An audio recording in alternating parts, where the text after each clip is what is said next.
మాట కూడా చెప్పాలి కలెక్టర్ గురించి.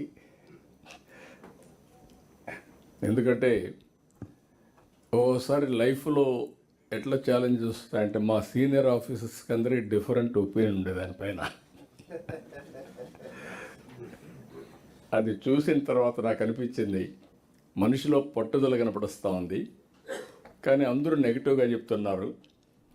నేను ఆయన పిలిచి ఒకటే చెప్పాను, కలెక్టర్ గారు ఈ మార్గం అనుకుంటున్నారు, నువ్వేం చేస్తా చెప్పాయా అని అడిగాను. సార్ ఒక ఛాన్స్ ఇవ్వండి మీరు చూస్తారు కదా అన్నాడు.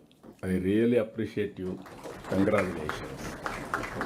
దట్ ఈస్ వేర్ ఒక ఆపర్చునిటీ ఇస్తే కొంతమంది మిరాకిల్ సృష్టిస్తారు. అందులో నేను అందుకే ఇంప్రెస్ అయ్యాను మిమ్మల్ని. Good luck. మళ్ళా డోంట్ కాంప్లిసెంట్. నేనేదో పొగిడాను మారిపోయాను అనుకో. మీలాంటి వాళ్ళంతా ఇంకా 10 మందికి స్ఫూర్తినిస్తూనే ఉండాలి. Good, congrats.